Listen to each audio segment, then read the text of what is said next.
Theorem 1, prove that system of coplanar forces can be reduced to a single force and a couple. The word is important. Next theorem is same. The difference is single force or a couple. That will be next theorem. So first we prove this one. Prove. Consider system of coplanar forces. Consider a system of coplanar forces P1, P2, Pn acting at points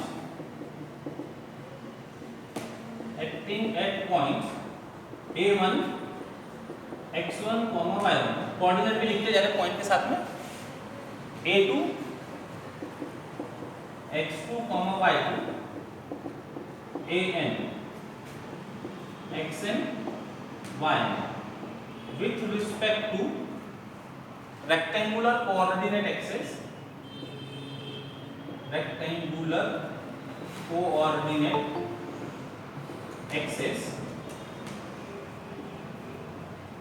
x dash ox and y dash oy,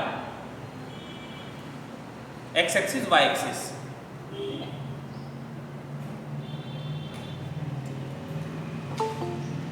Consider a force P1 as shown in figure. Consider a force P1 as shown in figure.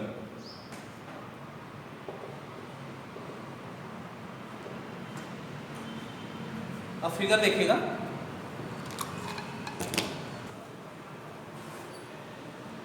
x axis, y axis, x dash, y dash, origin.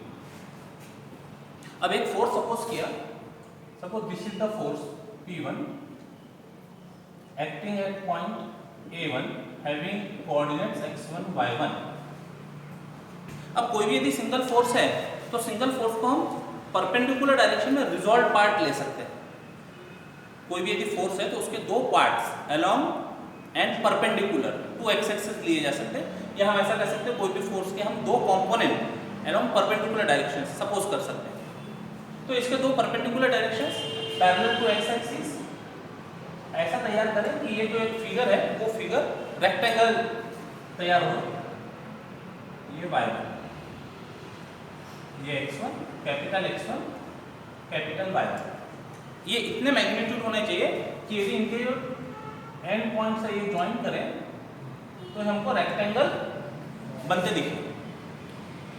तो P1 के हमने resolve parts लिए x1 और y1. पहले इसको समझ लेते हैं, फिर जितनी बातें यहाँ एक्सप्लेन करें उसको एक साथ लिख. अब एक एक काम करते जाते. ये जो x1 मैग्नीट्यूड का फोर्स है, ये x1 मैग्नीट्यूड का फोर्स ओरिजिन पर OX डायरेक्शन में रख रहा है और OX डैश डायरेक्शन में रख रहा है. जितना बड़ा ये x1 मैग्नीट्यूड का फोर्स होगा इतना ही यहाँ पर प्लेस किया OX1 और यहाँ पर प्लेस किया OX1. ये मैग्नीट्यूड का force in the direction of OX and OX dash. तो इससे सिस्टम में कोई फर्क नहीं पड़ा क्योंकि सेम मैग्नीट्यूड का फोर्स है, अपोजिट डायरेक्शन में एक दूसरे को बैलेंस कर देगा. तो इसकी वजह से सिस्टम में कोई अफेक्ट नहीं हो रहा है. लेकिन अब क्या हो सकता है, ये फोर्स और ये फोर्स ये दोनों पैरेलल है, सेम मैग्नीट्यूड के अपोजिट डायरेक्शन में है और डिफरेंट लाइन ऑफ एक्शंस हैं इनकी. तो ये दोनों फोर्स एक कपल फॉर्म करेंगे. ये दोनों x1 at A और x1 at O in the direction of OX dash. ये जो दिख रहा है ऐसा ही हमको लिखना भी होगा. तो ये दोनों फोर्स कपल फॉर्म करेंगे.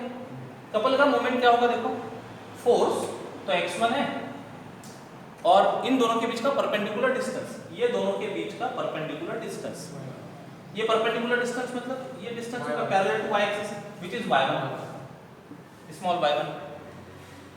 इसका रोटेशन कैसा होगा, इसका रोटेशन नहीं क्लॉकवाइज डायरेक्शन में रोटेट होते दिखेगा. ये जो कपल है ना, ये x1 और ये x1 स्टीयरिंग के समान पकड़कर उसको रोटेट किया तो क्लॉकवाइज डायरेक्शन में रोटेट होते दिखेगा, क्लॉकवाइज डायरेक्शन में साइन माइनस लिया जाता। तो ये हो गया x1 के कारण एक कपल, कौन कौन से फोर्स, ये x1 और ये x1 ने एक कपल प्रोड्यूस किया, और एक x1 अब हमको दिख रहा है O पर इन द डायरेक्शन ऑफ OX। ये बात होगी x1 के लिए। अब y1 के लिए ये सारी बातें करते हैं। ये y1 मैग्नीट्यूड का जो फोर्स है, ये y1 मैग्नीट्यूड का फोर्स y एक्सिस पर पुट करते हैं। ये y एक्सिस पर पुट किया y1 अपोजिट और इक्वल और अपोजिट डायरेक्शन में, ये y1। अगेन ये y1 कोई सिस्टम को चेंज करेगा नहीं क्योंकि अपोजिट डायरेक्शन में सेम मैग्नीट्यूड है, बैलेंस कर देगा एक दूसरे को। लेकिन ये फोर्स y1 और ये फोर्स y1, ये दोनों पैरेलल है, सेम मैग्नीट्यूड है, अपोजिट डायरेक्शन है और लाइन ऑफ एक्शन इनके डिफरेंट है। तो ये दोनों फोर्स कपल फॉर्म करेंगे।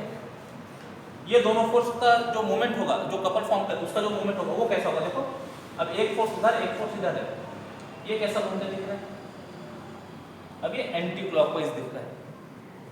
ये फोर्स और ये फोर्स ये इधर आने की कोशिश करेगा। अच्छा, उसको घुमाना कैसे, ये समझो, उसको घुमाना कैसे। तो जो जहां एक फिक्स पॉइंट होगा ना, वो फिक्स पॉइंट की तरफ आने की कोशिश करेगा। तो फिक्स पॉइंट की तरफ आने की कोशिश करेगा ये एंटी क्लॉकवाइज डायरेक्शन। फोर्स तो कैपिटल Y1 है। अब ये दोनों के बीच का परपेंडिकुलर डिस्टेंस, मतलब ये x कोऑर्डिनेट x1, और क्योंकि एंटी क्लॉकवाइज डायरेक्शन में है इसलिए it is considered as positive. तो क्या क्या रहा, ये y1 और ये y1 ने कपल फॉर्म किया और एक y1 रहा यहाँ पर at O in the direction of OY। अब ये x1 और y1 आए कहाँ से थे, ये आए थे P की वजह से, P1 की वजह से। तो P1 का नेट इफेक्ट क्या दिख रहा है, देखो P1 के कारण हमको एक कपल दिख रहा है जिसका सम, ये दोनों को ऐड कर देते y1 x1 minus x1 y1, ये कपल हो गया। P1 के कारण सिस्टम में एक कपल, ये दोनों कपल का एडिशन करके, इसके अलावा एक force x1 at O in the direction of OX, ये इंपॉर्टेंट है, डायरेक्शन बताना इंपॉर्टेंट है, and another force y1 at O in the direction of OY। ये हुआ P1। इसको थोड़ी देर के लिए भी हम M1 बोल दें तो moment M1, force x1 along OX, force y1 along OY। इतनी चीजें P1 के लिए मिली। अब ऐसे ही कोई दूसरा फोर्स यदि होता है, यहां पर से कोई दूसरा फोर्स होता P2 A2 having coordinate x2 y2, तो यही काम P2 के लिए करते थे, P2 के रिजॉल्व पार्ट्स करते। तो P2 के जो रिजॉल्व पार्ट होते हैं तो ये x2 इतना बड़ा दिखता और ये y2 ये थोड़ा छोटा दिखता। राइट, कंपोनेंट्स तैयार हो गए, ये रेक्टेंगल बन रहा है, चेक करना, उससे बड़े और छोटे नहीं होने चाहिए, रेक्टेंगल के बाहर x2 और y2 नहीं जाने चाहिए। अब फिर ये x2 सेम मैग्नीट्यूड का फोर्स यहां पर रखा, तो उसके कारण सिस्टम में कोई इफेक्ट नहीं दिखेगा, लेकिन एक कपल मिलेगा जिसका मोमेंट होगा capital x2 small y2 with minus sign, ठीक है। और ये y2 को प्लेस करते हैं, ये y2 छोटा है ना, ये y2, फिर ये y2 को O पर इंट्रोड्यूस करने से सिस्टम चेंज नहीं होगा, लेकिन ये y2 और ये y2 ये दोनों एक कपल फॉर्म करेंगे जिसका मोमेंट दिखेगा हमको कैपिटल Y2 स्मॉल x2। ये दोनों को मिला दिया तो मोमेंट का नाम दिया जा सकता है M2 capital Y2 x2 minus capital x2 y2। ये हो गया मोमेंट, और बचे क्या क्या, तो x2 along OX, y2 along OY, ये दो फोर्सेस के लिए काम होगा। ऐसे जितने भी फोर्सेस है सिस्टम में, ये सारे फोर्सेस के लिए हम ये वर्ड रिपीट करते चले जाएंगे। अल्टीमेटली सारे फोर्सेस को एक साथ कंसीडर करने के बाद इन सब का summation is denoted by summation of y1 x1 minus x1 y1 and it is denoted by G, moment of couple for the entire system of forces। ये जितने फोर्सेस है x1 x2 x3 along OX, इनका summation लिखते हैं। summation of x1 which will be equal to x1 plus x2 plus up to xn. इसको denote करते हैं capital X है along OX and summation of all y1 जितने भी y1 y2 y3 y axis पर आएंगे इन सबको समेशन कर लिए, इसको डिनोट किया कैपिटल Y along OY.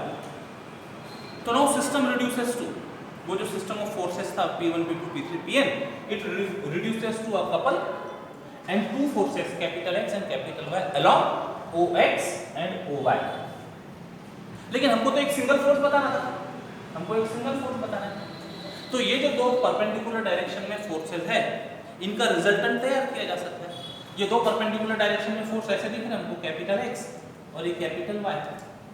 तो इससे तैयार होने वाला रेक्टेंगल का जो डायगोनल होगा, let it be denoted by R. R be the resultant of these two forces and R is the magnitude inclined at an angle theta.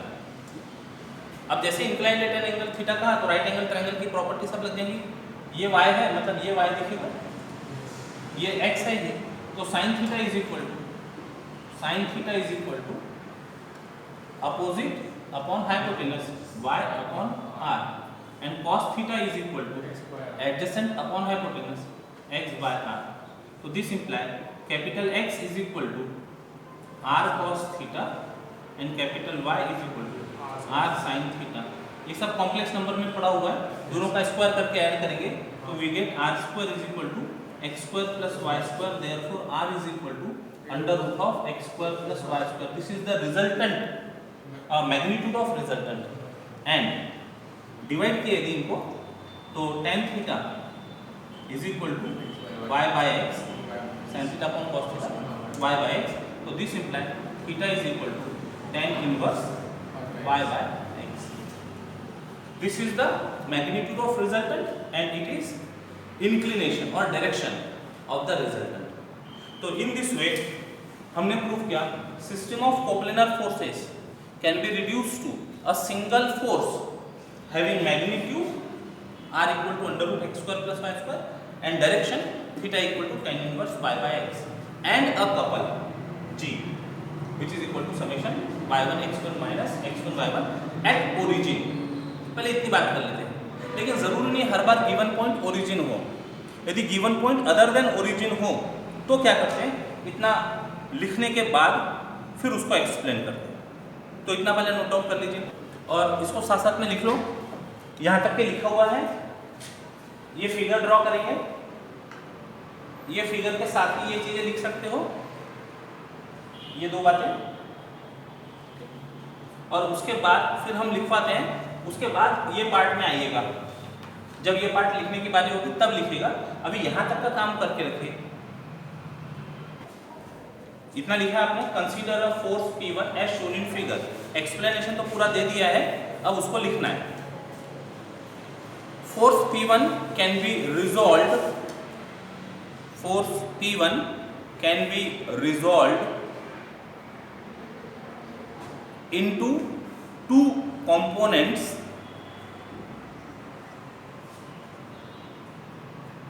capital X1 and capital Y1 as shown in figure.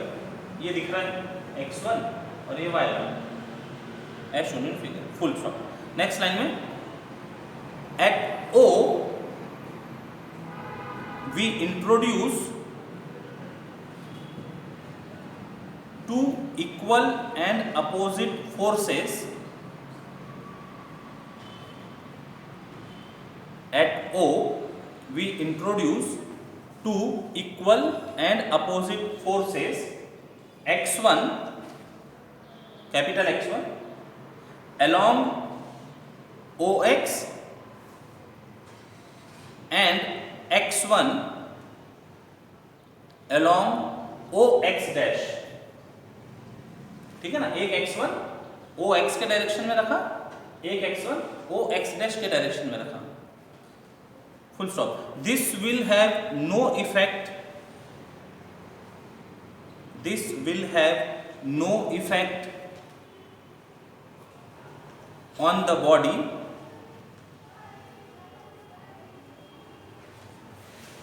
on the body since their resultant is 0. Since their resultant is 0. But the force x1 at a1, but the force x1 at a1 and force x1 at o along ox dash form a couple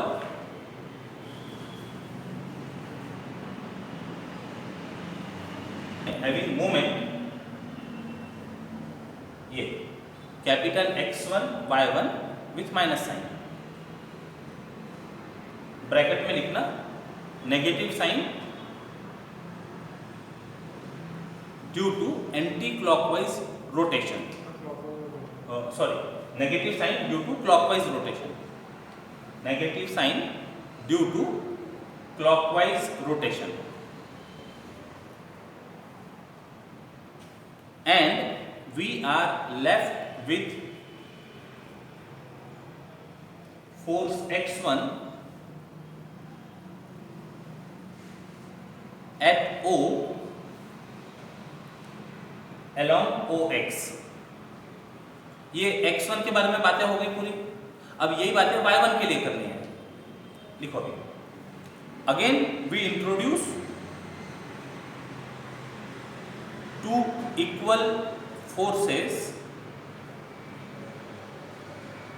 at O,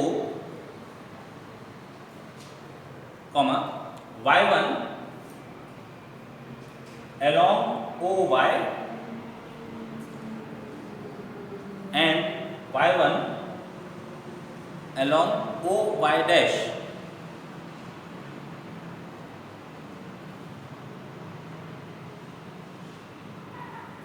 This will not affect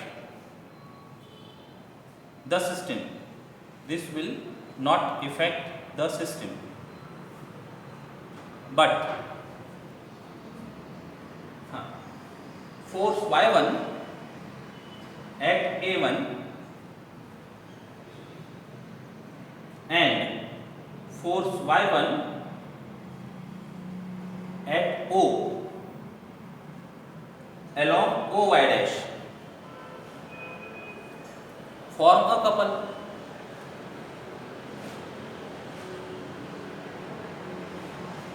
Having moment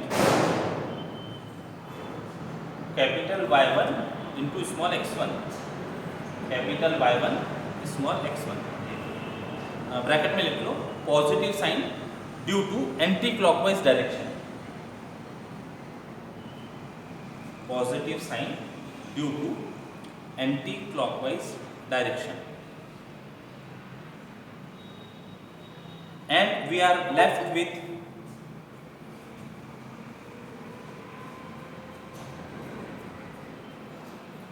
force y1 at O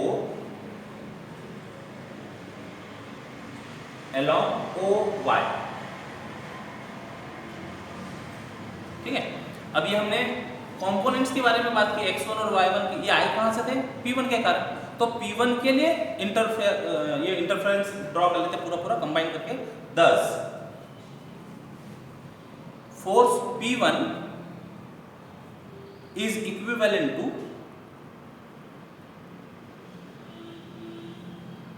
a couple of moment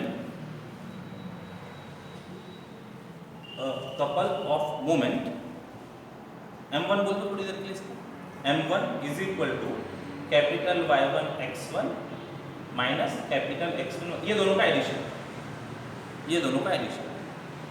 m1 comma force x1 along OX and a force y1 at O along OY.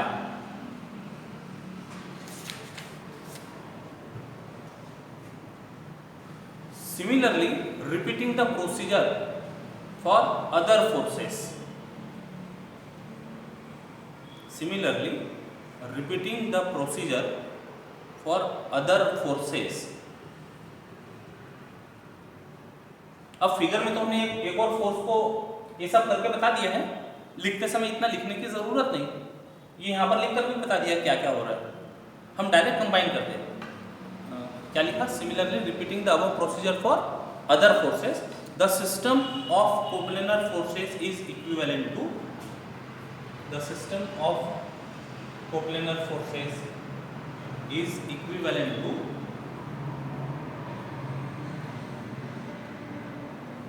a couple of moment,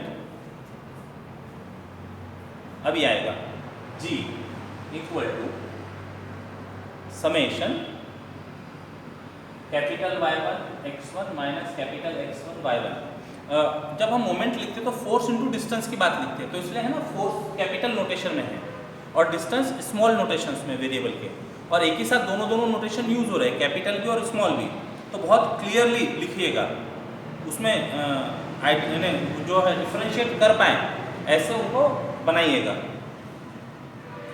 अभी तक आपको dummy index I या K या R ये देकर लिखने की habit रही होगी समेशन में, है ना, लेकिन अब से ये बिना I, K, R ऐसा डमी इंडेक्स के ऐसा भी लिखा तो इसका मतलब होता है इस तरह के जितने एक्सप्रेशन है उन सबका समेशन। तो इसको यदि फुल फॉर्म में कहना होगा तो क्या कहेंगे?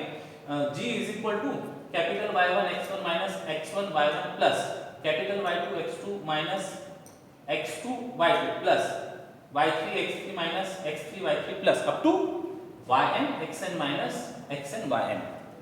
तो अब वो dummy index I, K, R ये जो है उनको अवॉइड करके सिंपल ये नोटेशन में भी समेशन, मतलब जितने इस तरह के टर्म होंगे उन सबका समेशन लेना है। ठीक है, लास्ट सेंटेंस पढ़ो, क्या लिखा?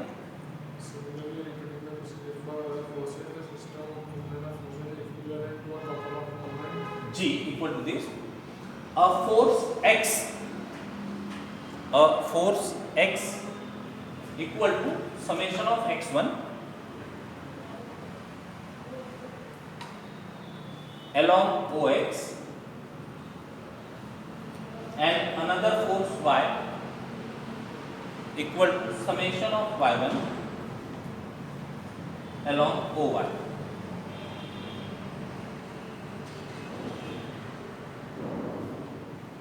ठीक है, नेक्स्ट टाइम में 10 capital X and capital Y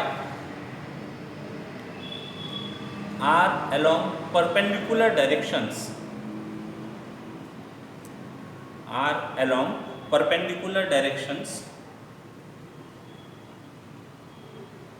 comma can be combined into a single resultant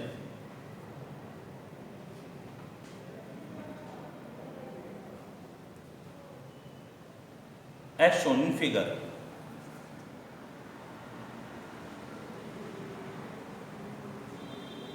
where R is the magnitude of resultant, where R is the magnitude of the resultant and theta gives its direction, theta gives its direction। अब ये figure के reference में from figure इतनी बातें लिख लो, from figure ये इतनी बातें पूरी लिख लो।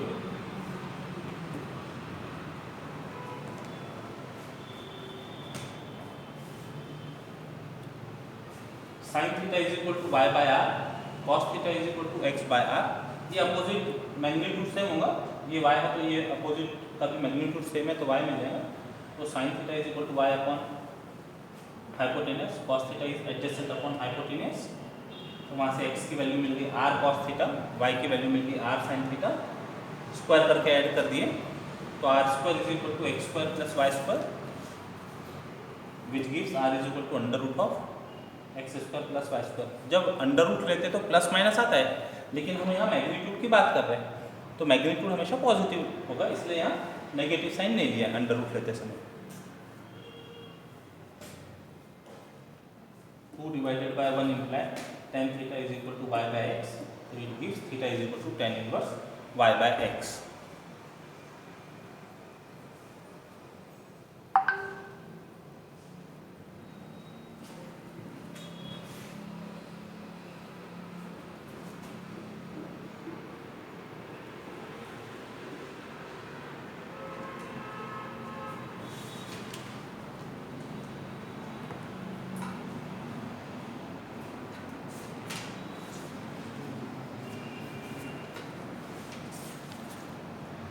Thus, कितना हो गया? Thus, any system of coplanar forces, any system of coplanar forces acting at different points of a rigid body can be reduced to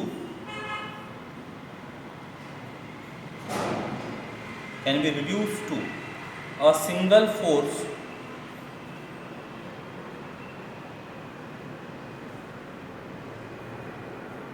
given by B.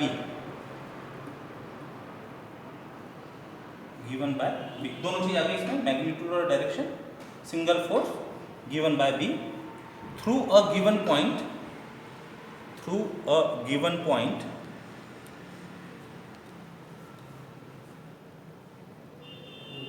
Bracket में लिखना, here it is origin O, here it is origin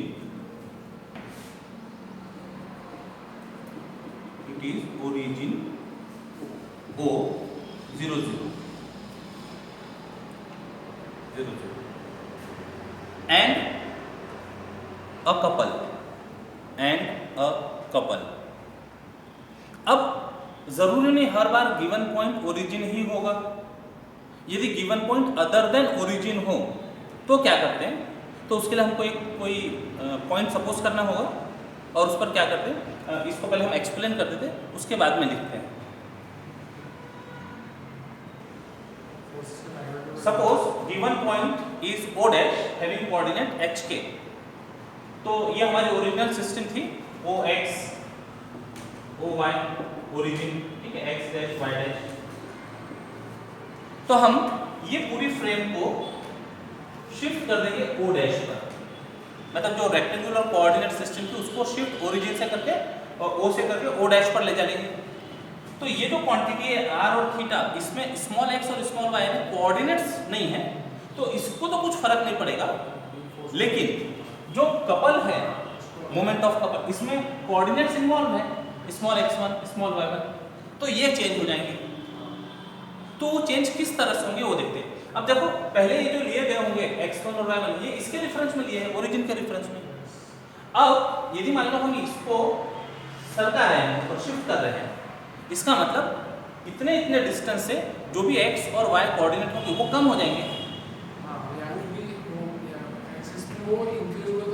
हाँ, यानी जब इसको shift किया तो जो coordinate यहाँ से मेजर किया जा रहा था, ओरिजिन के रेफरेंस में मेजर किया जा रहा था, अब वो इसके रेफरेंस में मेजर किया जाएगा, यानी इतना डिस्टेंस y के अराउंड कम हो जाएगा, इतना डिस्टेंस x के अराउंड कम हो जाएगा। तो यदि हम G dash is couple along O dash ऐसा सपोज कर ले, तो this will be equal to summation capital Y1 x1 minus h coordinate और minus capital x1 y1 minus k। This is very important to note. Shifting of origin करने पर जो हमारे coordinates थे अब वो इतनी क्वांटिटी से रिड्यूस हो जाएंगे। ये बात समझ में आ जाती है? इधर ऑनलाइन ये बात समझ में आ रही है? ये इंपॉर्टेंट पॉइंट है, ये समझ में आ गया। तो इसके आगे का पार्ट फिर अभी हम एक्सप्लेन करते कंप्लीट कर लेंगे। तो अभी इतना लिखना शुरू कर दीजिए। Suppose the given point is suppose the given point is O dash H के। अब कई बार पेपर में जो पॉइंट दिया होगा वो आप यूज करना। अभी लिखने के लिए हम एच के लिख रहे हैं, कई बार जीटा ईटा ऐसा भी दिया होता है, O डैश जीटा ईटा ऐसा पॉइंट भी दिया होता है। तो जो दिया होगा वो नोटेशन यूज करना। हम एच के साथ में कंटिन्यू करते हैं। And let G dash be the moment of couple about O dash, then we find that G dash is equal to summation y1। अब देखो ये जो स्मॉल x और स्मॉल y था ये ओरिजिन के रेफरेंस में लिया गया होगा, O के रेफरेंस में लिया गया होगा। अब हमने इसको, ये वर्ड नहीं लिखा ना, प्लीज शिफ्ट द ओरिजिन, लिखने में आया, नोट्स लिखने में आया। अच्छा, लास्ट जो वर्ड है यहाँ तक के G dash with the moment of couple about O dash, ठीक है, full stop. We shift the origin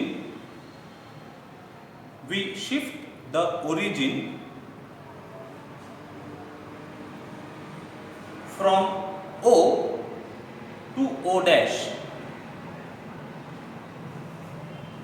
then we find that ये वर्ड इंपॉर्टेंट है, we shift the origin, then we find that G dash equal to, अब ये जो coordinates है x coordinate y coordinate O के reference में लिए गए होंगे। अब O डैश के रेफरेंस में बात करनी है तो इतने इतने डिस्टेंस से वो रिड्यूस हो जाएंगे, तो वो यहाँ दिख रहा है G dash is equal to summation y1 bracket में x1 minus h minus capital X1 bracket में y1 माइनस k। अब इसको सिंप्लीफाई करते हैं। This is equal to bracket open किया, capital X1 capital Y1 small x1 minus h y1 minus x1 y1 plus k x1, bracket open कर दिया sir. अब उसमें जो कुछ रिजल्ट मिलने वाली टाइम उनको एक साथ कंबाइन करते हैं, capital Y1 x1 minus x1 y1 इनको एक साथ लिखते हैं। तो this is equal to summation capital Y1 x1 minus x1 y1, ये एक ब्रैकेट में लेंगे और फिर बचे हुए टर्म को समेशन सेपरेट हो जाता है एडिशन सब्ट्रैक्शन में।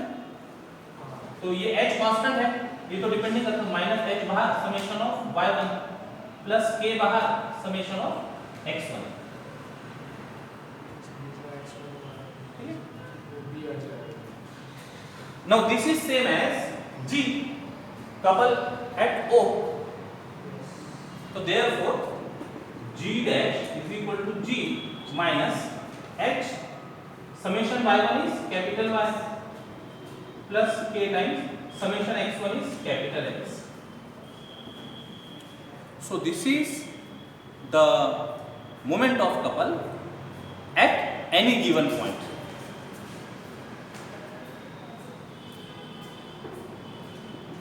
This gives, लिख लो, this gives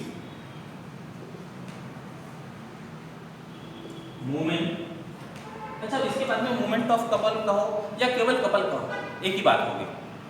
moment of couple बोलने के लिए ज़्यादा लगता है, कपल कहा इसका मतलब हम मोमेंट की बात कर रहे हैं। This gives moment of couple at given point O dash H के।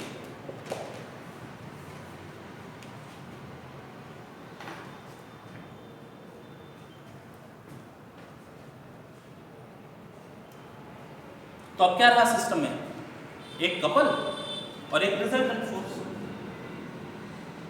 Hence the theorem follows, hence the theorem follows.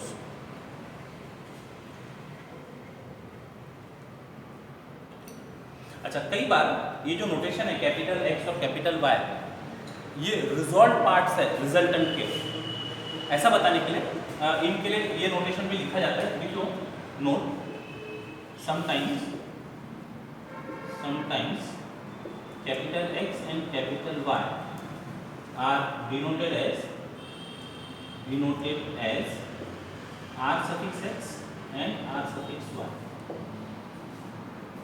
Resolved parts along x axis and y axis.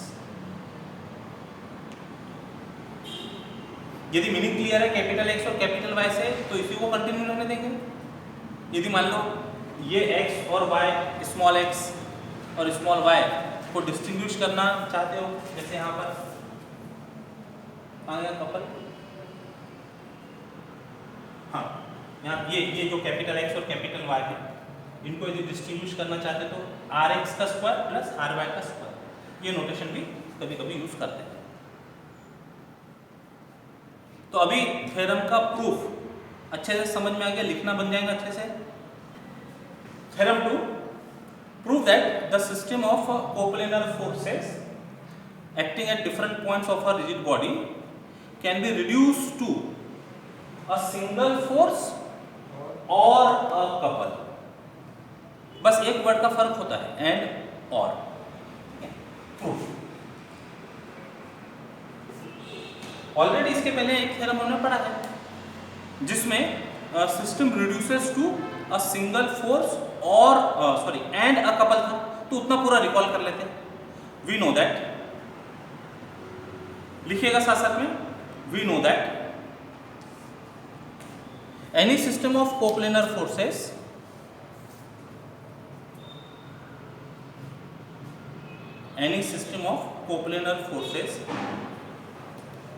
acting at different points of a rigid body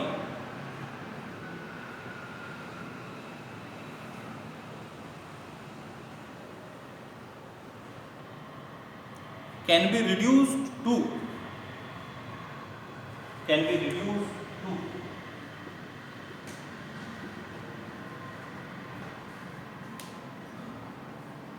a single force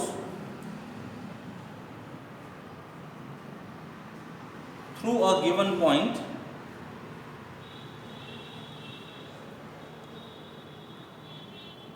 and a couple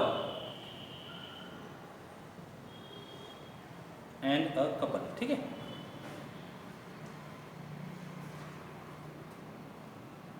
The single force is given by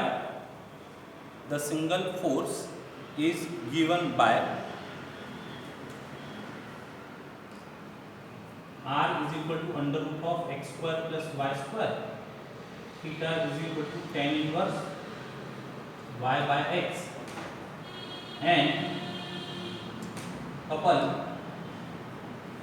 g is equal to summation of y1 x1 minus x1 y1 about origin 0 0।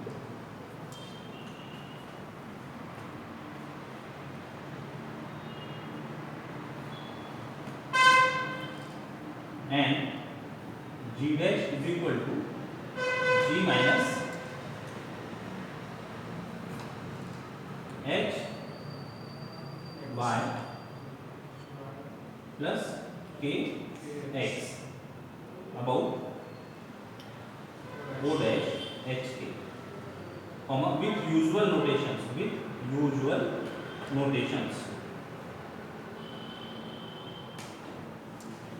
Usual notations मतलब ये capital X, capital Y, R, theta, ये सब understood है with usual notations.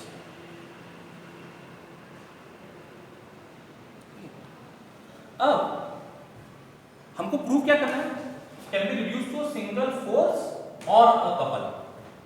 अभी ध्यान से सुनना, यदि सिस्टम में सिंगल फोर्स नहीं है, यदि सिस्टम में फोर्स नहीं है मतलब फोर्स जीरो है, तो बचा क्या, तो केवल कपल बचा।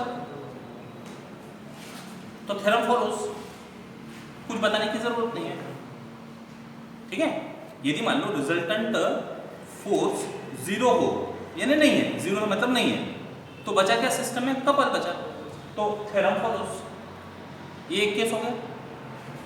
दूसरा case, if r is not equal to zero, अब r not equal to zero, couple तो था ही साथ में होगा, कपल तो था ही, तो जब r नॉट इक्वल टू 0 है, इस सिचुएशन में ये r और g ये मिलकर एक फोर्स रहेगा r, ये हमको प्रूव करना होगा।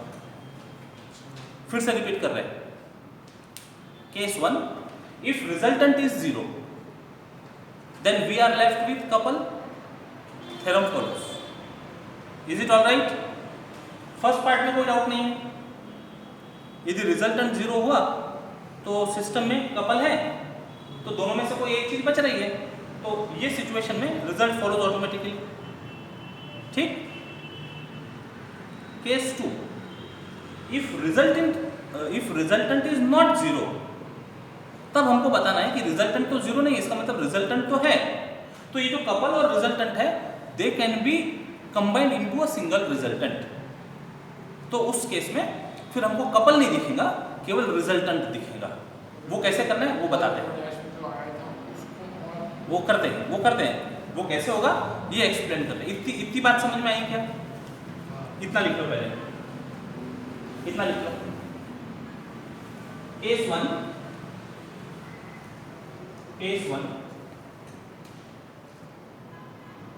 if r is equal to 0,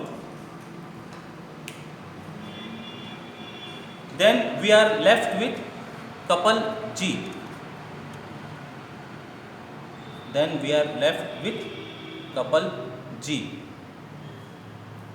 And hence the result follows.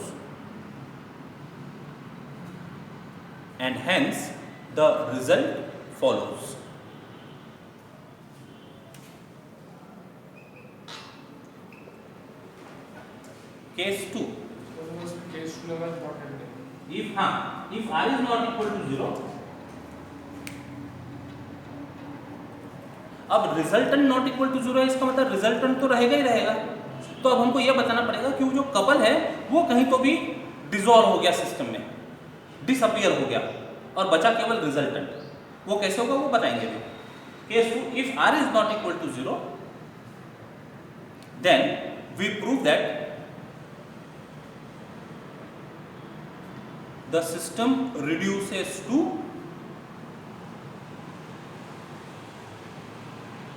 single force only.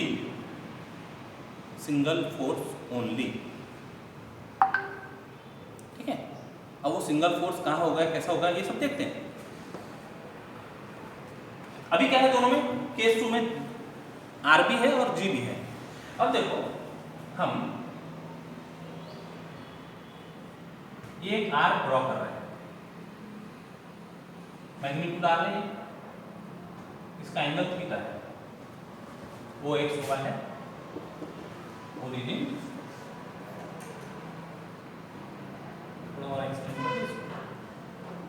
x dash y dash. ये तो R ड्रॉ कर दिया हमने। अब कपल भी ड्रॉ करना है, तो कपल ड्रॉ करते समय हम यही मैग्नीट्यूड का फोर्स लेके कपल ड्रॉ कर रहे हैं। कैसे? ये मैग्नीट्यूड का फोर्स इसके रिवर्स डायरेक्शन में लगा दिया, जितना बड़ा होगा इतना ये, ठीक है, R, और O डैश, ये भी R, ये भी R। क्या किया? ये R था पहले से, ये जितना मैग्नीट्यूड का R होगा इतना ही मैग्नीट्यूड का R इसके अपोजिट डायरेक्शन में रखा है, और ये रखा है, ये फोर्स है। तो ये दोनों फोर्स पैरेलल है, सेम मैग्नीट्यूड के अपोजिट डायरेक्शन में, डिफरेंट लाइन ऑफ एक्शंस में, तो they will form a couple. तो अब सिस्टम में हमको R भी दिख रहा है और कपल भी दिख रहा है, लेकिन यहीं से हमको दिख जाता है कि ये फोर्स और ये फोर्स एक दूसरे को बैलेंस कर देगा। तो बचा क्या सिस्टम में? सिंगल फोर्स बचा, उसकी लाइन ऑफ एक्शन डिफरेंट हो गई। जो पहले O पर एक्ट होते दिख रहा था, अब वो O डैश पर एक्ट होते दिख रहा है। ये O डैश अभी यहाँ है, ये हो सकता है O डैश ऊपर भी हो सकता है, वो डिपेंड करता है कपल का साइन कैसा होगा। हमने ऐसा इसलिए बनाया कि हम कपल का साइन पॉजिटिव मानकर चल रहे हैं, तो कपल का साइन पॉजिटिव मानकर ये इस तरह से बनाने से ये हमको एंटी क्लॉकवाइज रोटेशन देगा, तो मतलब कपल इज पॉजिटिव। यदि कपल नेगेटिव होता तो ये O डैश हम ऊपर ड्रॉ करते थे, तो ऊपर ड्रॉ करने से ये एंटी क्लॉकवाइज डायरेक्शन देता था तो कपल नेगेटिव बन जाता था। अच्छा, अब एक और बात, ये कपल के जो फॉर्मेशन है सेम मैग्नीट्यूड के साथ में है, सेम मैग्नीट्यूड के साथ में कपल इधर उधर कहीं पर भी होता तो हम उसका पैरेलल पोजीशन लाकर यहाँ पर रख सकते हैं, उसको पैरेलली सरका के ओरिजिन पर लाया जा सकता है। तो एक दूसरे को बैलेंस कर दिया and we are left with single force with different line of action. तो अब ये हमारा काम होगा कि वो कौन सी लाइन ऑफ एक्शन पर एक्ट कर रहा है, ये रिजल्ट है वो फाइंड करना। प्रूफ कंप्लीट हो गया। सर ये भी कह सकते हैं कि सर वही फोर्स है लेकिन डिफरेंट ओरिजिन पे है, डिफरेंट पॉइंट पर, डिफरेंट पॉइंट पर। हाँ डिफरेंट इसको ओ डैश बोले या कुछ और बोल दो, यानी ये ओ डैश वो ओ डैश से मैच नहीं करना। This is some another point, कुछ और नाम ले लेते हैं या कुछ और नाम ले लेते हैं, जरूर नहीं जेड, कुछ भी नाम हो सकता है। और लिखने के लिए ओ डैश अच्छा लगता है, distance O dash, but this O dash is not O dash of previous theorem, है ना। ये मतलब originally this R was at O, now the resultant is displaced through a distance O dash. वो कहीं पर भी हो सकता है, ऊपर हो सकता है, नीचे हो सकता है, it depends on the sign of couple. ठीक, इतनी बातें समझ में आ गई। मतलब system reduces to a single force कैसे आ गया, ये समझ में आ गया। इधर ऑनलाइन समझ में आया। System reduces to a single force if R is not equal to 0। अब ये फोर्स किस लाइन ऑफ एक्शन पर है, मतलब उसकी इक्वेशन हमको डिटरमाइन करनी होगी, तब ये प्रूफ कंप्लीट होगा। देखो इसको हम एक्सटेंड करते हैं, ये लाइन को एक्सटेंड करते हैं। तो ये x एक्सिस पर मान लो K पर इंटरसेक्ट कर रही है लाइन और y एक्सिस पर L पर इंटरसेक्ट कर रही है। अब ये थीटा है, फिगर अच्छे से समझ लो एक बार में, ये थीटा है तो ये 90 माइनस थीटा होगा क्योंकि परपेंडिकुलर है ना ये, तो ये 90 माइनस थीटा हुआ, 90 माइनस थीटा, ये 90 है तो ये वाला जो एंगल है ये थीटा हो जाएगा। अब ये 90 माइनस थीटा है, ये 90 डिग्री है तो ये एंगल थीटा बन गया। ये 90 है तो ये 90 माइनस थीटा होगा, उसकी जरूरत है, हमको थीटा चाहिए था, थीटा मिल गया। अब ये जो कपल था, जो G था at O, force into perpendicular distance, तो फोर्स है R और परपेंडिकुलर डिस्टेंस है O dash. G about origin is, अच्छा एक मिनट, तुम ये O डैश के साथ, तो एक काम करो ना, ये जो O डैश है ना, ये O डैश, ये वाला जो पार्ट है ये यहाँ पर काम का नहीं है, हाँ? ये केवल लिखने के लिए लिख दे, इसको कुछ और नाम दे दो थोड़ी देर के लिए, तुमको ऐसा लगता है तो इसको कुछ और नाम दे दो। क्या देते हैं? P डैश, इसको O डैश नहीं बोलते, P डैश बोल देते हैं। इंपॉर्टेंट कोऑर्डिनेट्स है, ये पॉइंट का नाम इंपॉर्टेंट नहीं है, ठीक है, पॉइंट का नाम इंपॉर्टेंट नहीं है। हाँ, ये O डैश लिखने से तुम ये O डैश को ये O डैश के साथ कंपेयर करेंगे तो गड़बड़ हो जाएगी। हाँ, ये O डैश को चेंज कर देते हैं। Okay, now G is equal to force into perpendicular distance. अब इसका रोटेशन एंटी क्लॉकवाइज था इसलिए पॉजिटिव, तो this imply O dash is equal to G by R। मतलब ये परपेंडिकुलर डिस्टेंस तो फाइंड किया जा सकता है, कितना होगा, perpendicular distance is given by G by R। G पर मालूम है, G is summation of y1 x1 minus x1 y1 upon R is under root of x square plus y square. कितने परपेंडिकुलर कितने डिस्टेंस से हमारा resultant display हो रहा है ये तो मिल जाएगा, यानी ये इंफॉर्मेशन हमको एग्जैक्ट R की पोजीशन बता देगा, लेकिन किस लाइन ऑफ एक्शन पर है ये भी बताना है। तो अब देखो यहाँ पर इंटरसेप्ट फॉर्म में x इंटरसेप्ट O के दिख रहा है और y इंटरसेप्ट OL दिख रहा है, लेकिन नेगेटिव y एक्सिस पर। तो from figure equation of line of action of R is x in x upon x component O के plus y upon y component OL with minus sign, क्योंकि negative y axis पर is equal to 1। XY intercept form लिखा लाइन का हमने, XY intercept form, x intercept is OK, y intercept is OL along negative y axis. यहाँ तक है, ठीक है। अब इनकी वैल्यू फाइंड करना है।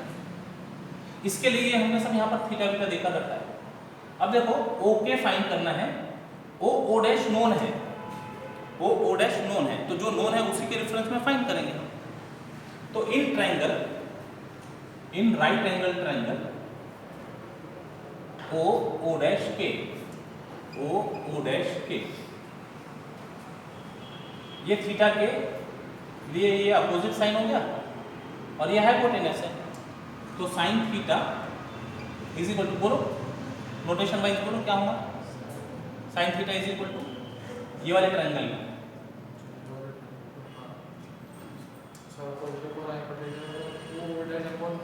O dash upon okay, hypotenuse ये 90 के अपोजिट ये है ना, ठीक है, ठीक है ये। तो this imply okay is equal to O dash upon sine theta. अब OL की बात करते हैं, तो ये ट्रायंगल देखो right angle triangle, in right angle triangle O dash L,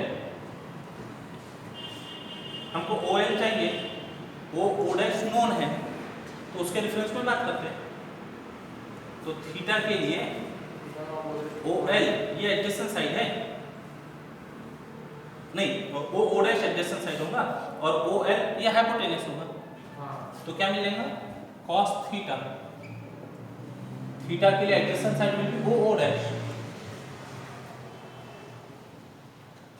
cos theta is equal to O dash upon OL, तो this imply OL is equal to O dash upon cos theta, ठीक है। Therefore equation become, therefore above equation becomes, रखो यहाँ पर x upon okay is O dash upon sine theta, ये minus को इधर कर देते साइड, ये माइनस हो गया, y अपॉन OL की वैल्यू है O dash upon cos theta is equal to 1। अब डिनोमिनेटर के डिनोमिनेटर में साइन थीटा ऊपर चले गए, तो this imply x into sine theta upon O dash minus y into cos theta upon O dash is equal to 1। O dash उधर चले गए, x into sine theta minus y into cos theta is equal to O dash which is equal to G by R, which is equal to G by R से cross multiply करो, तो therefore x R sin theta minus y R cos theta is equal to G। Now what is R sin theta? Y हो जाएगा, y component, R into sin theta is y component, हाँ इसके पहले आया था ना ये y, कैपिटल Y है ना, तो इसको लिख सकते हैं that is x into R Y, ऐसा लिखते हैं resultant along y direction minus y R x is equal to G। तो this gives the equation of resultant. इसमें x और y वेरिएबल है, बाकी की rx ry और g ये नोन क्वांटिटीज होंगी, ये नोन क्वांटिटीज हैं इसे हमारे पास कैपिटल X अच्छा, और डिफरेंट नोटेशन में, और it is x capital Y minus y capital X is equal to G। अब ये नोटेशन में दोनों कैपिटल X y ऐसा लिखने की वजह ये जरा अच्छा लगता है, तो इसलिए ये नोटेशन फॉलो करते हैं। इक्वेशन ऑफ रिजल्टेंट के समय समझ में आता है कि x और y वेरिएबल है और ये गिवन क्वांटिटीज होंगी, नोन क्वांटिटीज होंगी। This gives line of action of that single resultant R। which is displayed through distance O dash, and this completes the proof. ठीक, ये कपल नहीं है, ये x और y वेरिएबल है ना, ये x और y वेरिएबल है। कपल में सब नोन क्वांटिटी थी, force into perpendicular distance, force into perpendicular distance, ये सब नोन क्वांटिटी है। कपल में वेरिएबल क्वांटिटी नहीं है। यहाँ पे वो छोटा है, छोटा वाला यहाँ से आया है, अच्छा ये यहाँ से ये हमने intercept form of a line use की है। नंबर, ये एक नंबर होगा, ये इक्वेशन है, ठीक है। ये बहुत अच्छा क्वेश्चन था। कई बार इसमें कंफ्यूजन होता है कि ये हमको इसके समान लगने लगता है, नहीं, this is equation of resultant, whereas these are quantities, numbers. Okay, चलो कहाँ तक के लिखा है, उसके आगे का हम बताते हैं, फिर डिक्टेट करके। Case 2, if r is not equal to 0 then we prove that the system reduces to single force only, right? ठीक, लिखिएगा इसके आगे।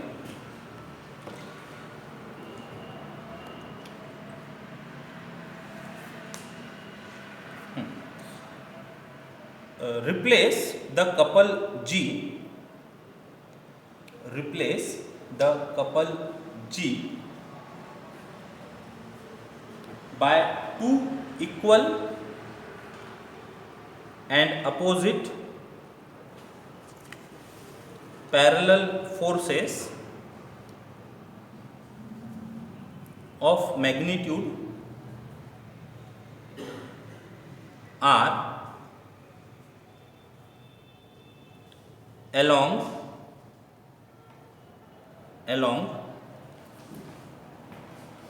OB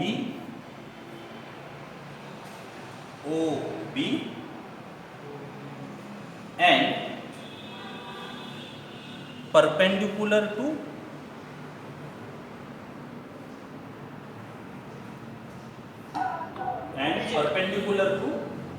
OB, that is, and perpendicular to OB, that is at O dash along O dash C, as shown in figure.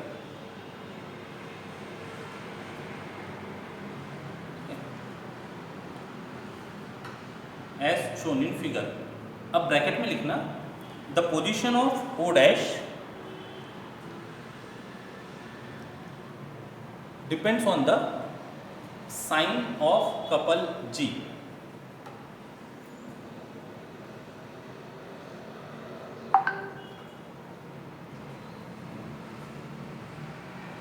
Here we consider G as positive. Here we consider G as positive.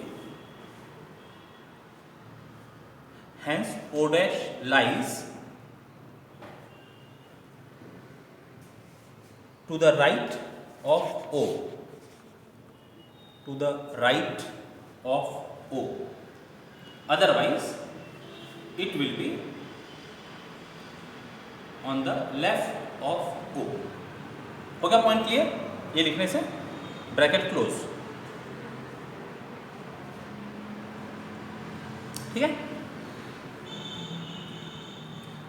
Next line में now, इसको भी ये point को ए दे देना था। Now force R at O along OA, force R at O along OA and force R at O along OB balance each other,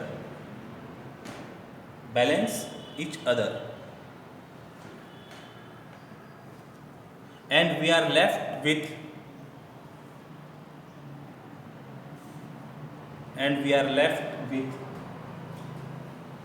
single force R acting at O dash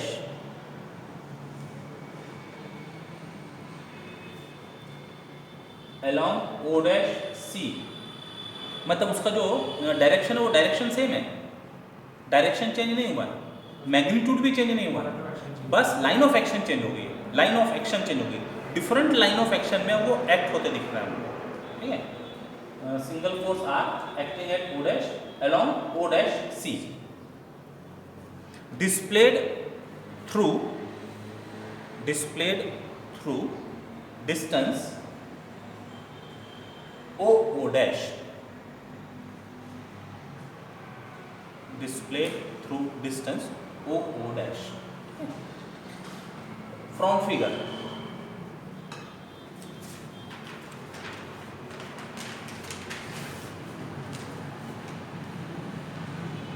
G is equal to R into o dash. G is equal to R into o dash. Imply o dash is equal to G by R. इतना लिखने से भी काम हो जाता, लेकिन ये G और R नोन है, वो भी लिख दिया हमने इसके आगे, मतलब this is known quantity, o dash is known quantity, ये लिखने का पर्पस वो है।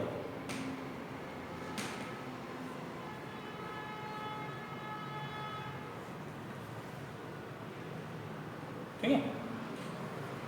Therefore, equation of line of action of R, bracket में लिख देते हैं using XY intercept form, XY using XY intercept form is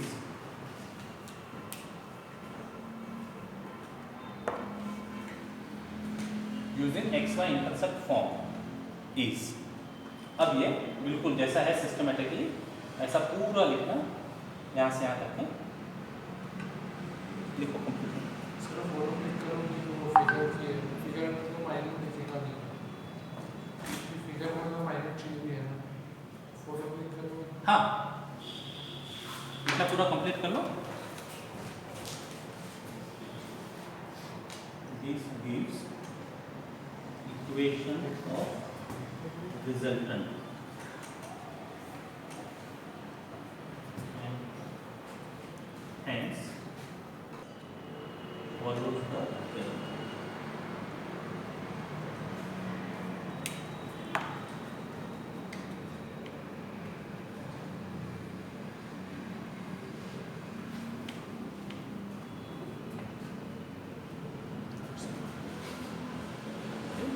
पूरा एज इट इज लिखकर इक्वेशन ऑफ रिजल्टेंट मिल गया।